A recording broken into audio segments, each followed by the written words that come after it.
In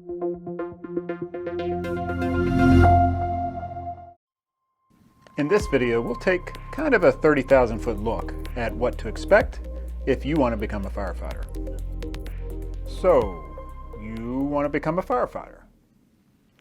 Okay, two quick things for you. Number one, you need to recognize that it can be fun, it can be exciting, but every day is not like Chicago Fire. And number two, the chief's office is about the last place you should be starting. Here's where we need to be spending more of our recruitment time, a place where leadership can create a realistic energy that's undeniably contagious. We're here on the grounds of the South Florida State College, where this class of 16 recruits is just a couple months away from graduation.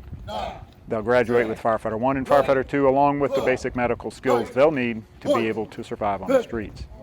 Whether paid or volunteer, this is just the beginning of their firefighting experience. And let's be clear, it's not just the drill ground that's important. There's a need for mathematics, for science, for biology, for anatomy, all of the things that, most of us growing up through school really didn't have a lot of interest in. But Chief, why do I need all those things for the fire department? It's just being a firefighter. Well, it's a lot more than just being a firefighter. You need mathematics to be able to calculate flow pressures, make sure firefighters are getting the right amount of water from the pump to the fire.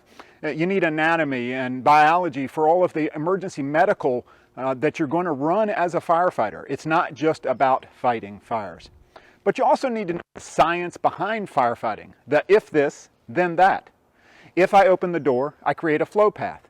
That takes the products of combustion, the heated products of combustion, through a house, then potentially contaminating and burning areas that weren't going to be if I didn't open the door. If this, then that. So there's a lot more to it than just being a firefighter. Let's go in the classroom. Whether it's a regular classroom or a fire station like this, or a computer lab like this, classroom work is going to be part of the process. The didactics of student learning and bookwork is something that you're going to have to continue to do. Bookwork sets the stage for the field work that we just saw. Learning, then doing, is part of the process. But there is one other classroom I want to talk to you about, and that's the classroom of life. Let's go over to the chief's office to have a talk about that. While it might be neat to come look at all the stuff, getting called to the chief's office usually doesn't result in positive outcomes. Welcome to the chief's office. Let's take a look.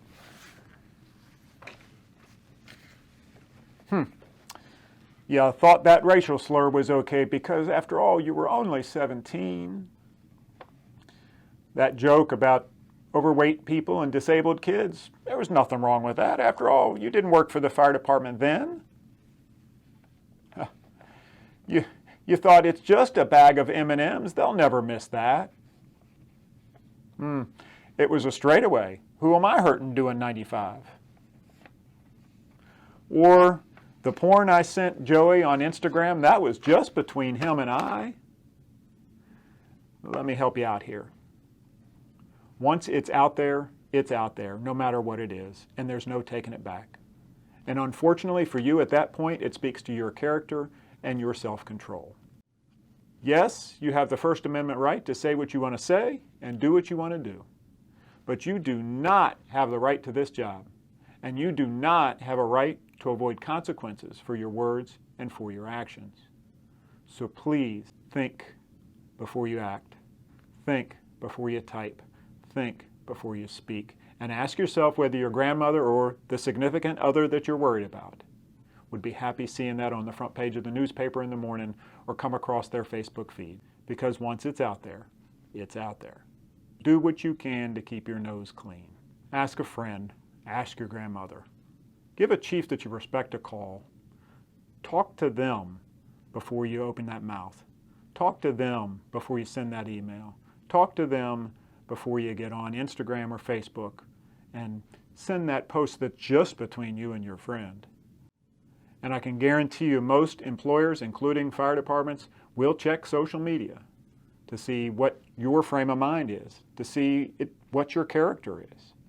It does speak to your character when you're hiding behind the screen of the keyboard. The things that you post are who you are. That's life.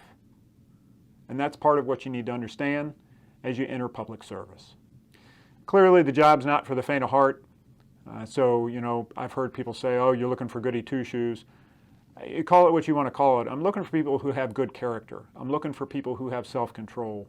And I'm looking for people who can be molded into something greater than they are now.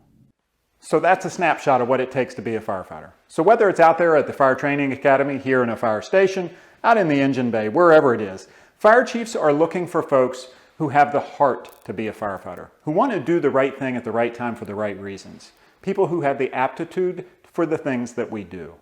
If you think that's you and you think you've got that heart and those aptitudes, then in our next video, we'll give you a little more guidance of what it's going to take to get you here in the first place.